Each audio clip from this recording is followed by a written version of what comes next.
What is your mindset when you're building a sales development engine? Let's start there.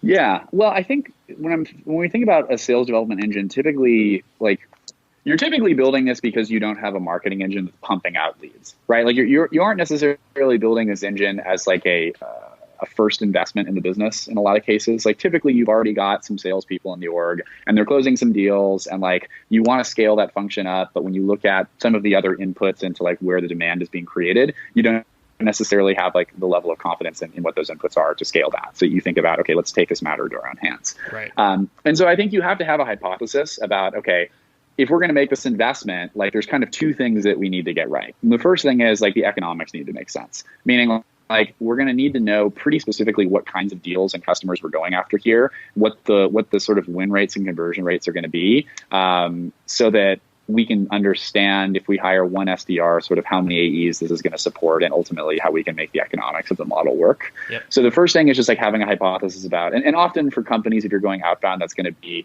a slightly more upmarket targeted customer, a named account that you sort of understand to be in your demographic of product market fit.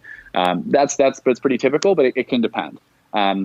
And then I think the second thing is like we're investing in building a talent funnel for the business, and this looks different at every company. If you're at a very technical enterprise sale, it can be really challenging to have a 20-year veteran AE and then a 1 year out of college SDR, and how are you going to bridge that gap and promote that person? And in some cases you can't.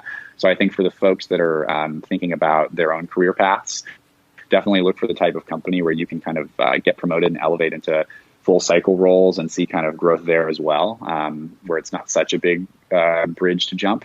But in any case, the business needs to think about what are we going to do from like a talent perspective. And the best companies develop this talent pool and end up recruiting directly out of their SDR organization. And so for like a much kind of lower cost and much faster ramp time and typically much more successful rep, they're able to scale up the AE part of the business too. So I think about the economics of the role itself, and then sort of the payoff being not just the output of the role, but sort of like the multi-year promotion path that you're seeing for folks that you're hiring into that role.